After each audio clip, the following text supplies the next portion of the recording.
اگر وہ ٹھنڈ میں ٹھٹھرے، اگر وہ گاڑی میں مرے تو تم کیوں نہیں مرے؟ اگر وہ تکلیف میں آئے تو مری والو تمہیں کیوں نہیں تکلیف محسوس ہوئی؟ تو میں چاہتا ہوں کہ تمہیں تکلیف محسوس ہو، اور تمہیں مسلمانوں کی، اگر تمہیں اپنے مسلمان، اپنی ریاست کے، اپنے ملک کے مسلمانوں کا جو ہے وہ دکھ نہیں محسوس ہوا، تو تم شام، فلسطین، چیچنیا، بوسنیا، کشمیر کے مسلمانوں کا دکھ کیا محسوس کرو گے؟ السلام علیکم ورحمۃ اللہ وبرکاتہ۔ محمد مشکور بٹ حاضر خدمت ہے، اور آپ دیکھ رہے ہیں اصلاح چینل۔ آج کا جو پروگرام ہے وہ ہم مری کے حوالے سے کریں گے۔ جیسا کہ ثانیہ مری جو ہے وہ ایک انٹرنیشنل ایشو بن چکا ہے، اور پوری دنیا اس واقعے کو اس طرح سرچ کر رہی ہے، اس طرح دیکھ رہی ہے کہ یہ سوشل میڈیا پہ جو بھی اس ٹرینڈنگ ایشو پہ آپ بات کر رہے ہیں تو وہ ایک وائرل ہو جانے والی خبر بن جاتی ہے۔ جس طرح کہ آپ کو پتہ ہے کہ گزشتہ دنوں میں مری کچھ سیاح حضرات گئے، اور طوفانی برف باری کی وجہ سے گاڑیاں اٹک گئی، اور بعض لوگ جو ہے گاڑی میں ہی شہید ہوئے اور اپنی فیملیوں کے سمیت وہاں تھے۔ تو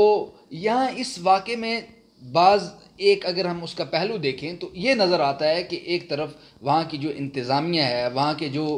ہوٹل ایسوسی ایشن ہے، وہاں کے جو گیسٹ ہاؤس والے لوگ ہیں، ایک طرف تو یہ نظر آ رہا ہے کہ انہوں نے زیادتی کی، لیکن دوسری طرف جب ہم جاتے ہیں تو یہ پتہ چلتا ہے کہ اگر موسم خراب تھا تو لوگوں کو اپنے گھروں سے نہیں نکلنا چاہیے تھا۔ تو اسی حوالے سے آج ہم نے اصلاح اسٹوڈیو میں ہمارے ساتھ تشریف رکھتے ہیں جناب محمد مقصود بٹ صاحب، اور میری بائیں طرف تشریف رکھتے ہیں جناب آصف ربانی بٹ صاحب۔ اس واقعے پہ ہم روشنی ڈالیں گے، اور اس واقعے کو ہم ڈسکس کریں گے کہ اس واقعے میں کس شخص کی غلطی ہے اور کتنی غلطی ہے۔ اگر وہاں کے جو انتظامیہ ہے، وہاں کی جو حکومت ہے، ان کے کیا فرائض ہیں، اگر ان کی کچھ غلطی ہے تو وہ اپنی غلطیوں کو دور کریں، اور ہمارے جو سیاح حضرات ہیں جو یہاں سے جاتے ہیں ان کو کن احتیاطوں کی ضرورت ہے، وہ کیا کیا جو حکمت عملیاں اپنا کے یہاں سے جائیں، اور وہاں کی جو ہوٹل ایسوسی ایشن ہے، وہاں کے جو گیسٹ ہاؤس ہے والے ہیں، وہاں کے جو مالکان ہیں گیسٹ ہاؤسوں کے، وہاں کی جو عوام ہے، ان کا کیا فرض بنتا ہے، اس میں ہم انشاءاللہ ڈسکس کریں گے۔ محمد مقصود بٹ صاحب، ہم آپ کو اصلاح چینل پر ویلکم کرتے ہیں۔ جیسا کہ یہ ثانیہ مری ہے تو سر آپ نے اس کے بارے میں کافی دن ہو گئے، ہفتے سے تو زیادہ اس پہ بات چیت ہو رہی ہے سوشل میڈیا پہ، تو آپ نے کیا دیکھا کہ کیا ہو رہا ہے؟ جی بہت مہربانی، بہت شکریہ، آپ نے ہمیں وقت دیا۔ اس حوالے سے تو میں یہی کہنا چاہوں گا کہ انتظامیہ کی بھی بہت بڑی غلطی ہے، کیونکہ اگر ان کو پتہ ہے کہ برف باری ہو رہی ہے، لوگ جو سیاح حضرات کراچی سے، لاہور سے، راول پنڈی سے اور مختلف شہروں سے جو ہے نا برف دیکھنے کے لیے جاتے ہیں، سنو فال دیکھنے کے لیے جاتے ہیں، تو ظاہر سی بات ہے موسم تو خراب ہونا ہی تھا، اور انتظامیہ کو چاہیے تھا کہ بر وقت جو روڈ ہے اس پہ مشینری ہونی چاہیے تھی، روڈ کھلا ہونا چاہیے تھا تاکہ ٹورسٹ حضرات جتنے بھی تھے وہ اپنے مقام پر پہنچ سکتے اور وہاں پہ سنو فال جو برف باری ہو رہی تھی وہ دیکھ سکتے، کیونکہ ٹورسٹ جتنے بھی جس علاقے سے بھی جاتے ہیں وہ صرف برف باری دیکھنے کے لیے جاتے ہیں، لاکھوں روپے اپنا خرچہ واحد اسی لیے کرتے ہیں کہ ہم نے برف باری دیکھنی ہے۔ اس حوالے سے ہمارے لوگ تو نہیں جانتے، کیونکہ ہم پہاڑی علاقے کے لوگ، ہمیں پتہ ہے برف باری ہوتی ہے کہاں پہ ہوتی ہے، کس طرح کے کیا انتظامات کرنے چاہیے، تو اس کے لیے انتظامیہ نے وہاں پہ گائیڈ لائنس کے لیے بندے منتخب کرنے چاہیے تھے کہ جو ٹورسٹ حضرات کو گائیڈ کرتے کہ آپ نے یہ چیزیں اپنے پاس رکھنی ہیں اور اس حساب سے آپ نے مری میں جانا ہے۔ انتظامیہ کی بھی بہت بڑی غلطی ہے، اور جو وہاں پہ گیسٹ ہاؤس مالکان ہیں ان کی بھی غلطی ہے، کیونکہ انہوں نے موقع کا فائدہ اٹھاتے ہوئے لوگوں سے بے جا جس کمرے کا 5,000 روپیہ عام روٹین میں کرایا، اسی کمرے کا 50,000 اور 80,000 روپیہ ڈیمانڈ کی ہے۔ تو آپ مجھے یہ بتائیں کہ وہ لوگ کیا سوچیں گے؟ ہمارے پاکستانی لوگ ہی تھے، وہ کوئی باہر سے نہیں آئے تھے، اگر باہر سے بھی آتے تو ہمارے مہمان تھے، کشمیر کے لوگ ماشاءاللہ۔ اس حوالے سے ہمارے آزاد کشمیر کے لوگ بہت آگے ہیں، میں ان کو بھی سلام پیش کرتا ہوں، کیونکہ مہمان نواز بھی ہیں اور درد دل رکھنے والے بھی لوگ ہیں۔ جس طرح کہ نیلم ویلی میں ہمارے آزاد کشمیر میں ٹورسٹ پولیس قائم کی گئی ہے، وہ کس لیے قائم کی گئی ہے کہ جو سیاح حضرات جائیں گے ان کو گائیڈ کرنے کے لیے۔ ہمارے علاقے میں اللہ نہ کرے کسی ٹورسٹ کی اگر گاڑی خراب ہو جاتی ہے تو وہ ٹورسٹ پولیس وہاں پہ آ کے بر وقت ان کی گاڑی کا جو بھی سسٹم ہوتا ہے، اگر اس کو ٹھیک کروانا ہے تو مستری کو لے کے وہاں پہنچ جاتے ہیں۔ اگر اللہ نہ کرے ٹائر پنچر ہو گیا تو وہ ٹائر اپنے بائک پہ اپنی گاڑی میں رکھ کے دکان پہ لے جاتے ہیں، وہاں پہ پنچر لگوا کے واپس گاڑی کے ساتھ رکھتے ہیں، جس میں سے خواجہ اشتیاق صاحب بھی ہیں ٹورسٹ پولیس میں، اور بھی ہمارے کئی بھائی ہیں، میں سب کو سلام پیش کرتا ہوں. لیکن مری میں بہت زیادتی کی ہے، انتظامیہ کی طرف سے بھی ہوئی ہے اور عوام کی طرف سے بھی ہوئی ہے. جی آصف ربانی بٹ صاحب ہمارے اسٹوڈیو میں تشریف فرمائیں تو ہم ان سے بھی اس بارے میں پوچھیں گے کہ وادی نیلم میں ٹورسٹوں کا کس طرح خیال رکھا جاتا ہے، وہاں کی جو انتظامیہ ہے کس حد تک تیار ہے. اگر وہاں پہ دیکھیں، اگر مری لوگ نہیں جاتے، مری سے تو اب تمام ٹورسٹوں نے بائیکاٹ کر دیا، ابھی وہ خالی ہیں، آج تو وہ رو رہے تھے. یہ پاکستان کی روایت رہی ہے بٹ صاحب کہ اگر یہاں پہ پتہ چل جائے نا کہ کل قیامت ہے تو یہاں پہ کفن شارٹ ہو جائے گا مارکیٹ سے. آپ یقین مانیں، کفن شارٹ کر دیں گے لوگ اپنا مرنا بھول چکے ہیں. لوگ انسانیت کے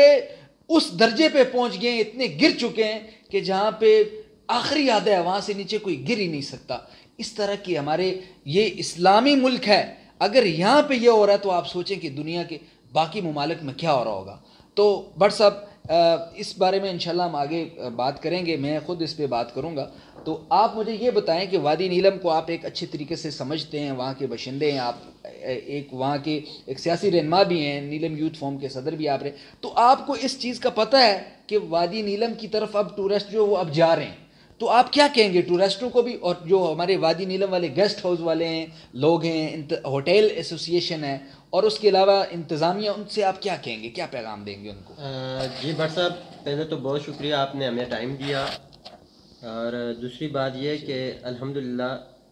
نیلم ویلی میں جو ٹورسٹ پولیس ہے وہ بہت اچھی طریقے سے کام کر رہی ہے، اور ٹورسٹ جو جاتے ہیں وہ ماشاءاللہ وہاں سے لطف اندوز ہو کے انجوائے کر کے آتے ہیں. وہاں پہ جو لوگ ہیں ذمہ داران، وہ اپنی پوری ذمہ داری اچھی طریقے سے سر انجام دیتے ہیں، اور ٹورسٹ جو جاتے ہیں ان کا بڑی اچھی طریقے سے خیال رکھتے ہیں. تو اس طرح آپ کو پتہ ہے ایک ثانیہ ہوا تھا، ثانیہ کٹن، تو ہمارا ایک 14 سالہ بچہ جو نہ کہ ریسکیو میں تھا اور نہ ہی ٹورسٹ پولیس میں تھا، اس نے چھلانگ لگائی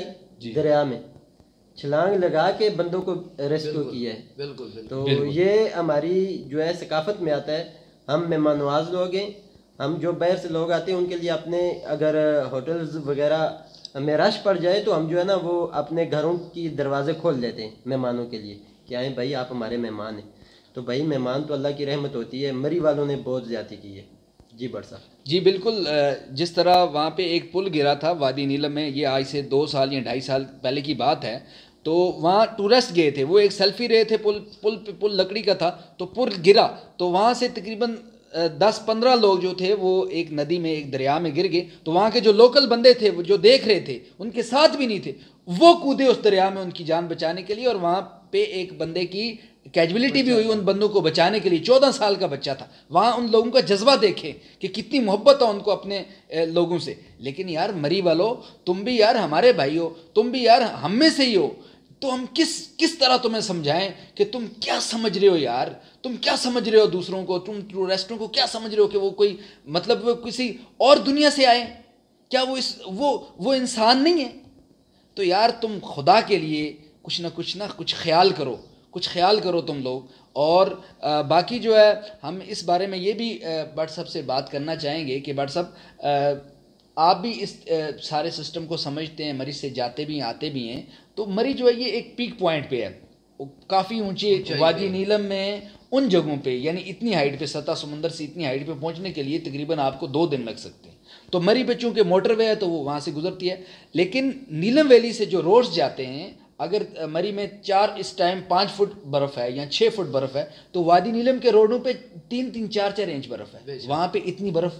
باری مطلب نہیں ہوتی، اتنی ہیوی سنو فال نہیں ہوتا. مطلب یہ کہ جو مین روڈ ہیں وہ کافی سطح سمندر سے کافی قریب ہیں تقریباً، لیکن جو مری ہے یہ سطح سمندر سے کافی ہائٹ پہ آ جاتا ہے، اونچائی پہ آ جاتا ہے. تو آپ کیا کہیں گے ٹورسٹوں کو کہ اگر وہ مری سے نہ جانا چاہیں تو وہ مانسیرا ایبٹ آباد جو DT روڈ ہے اس سے سفر کر کے نیلم ویلی جائیں؟ موٹر وے اب بن گئی ہے جی بھٹ صاحب. اب تو ایبٹ آباد مانسیرا والی سے سائڈ سے موٹر وے بن گئی ہے، ہائی وے ہے، آپ وہاں سے گزر کے جا سکتے ہیں سیدھا مظفر آباد. اور مظفر آباد سے پیچھے جو ہے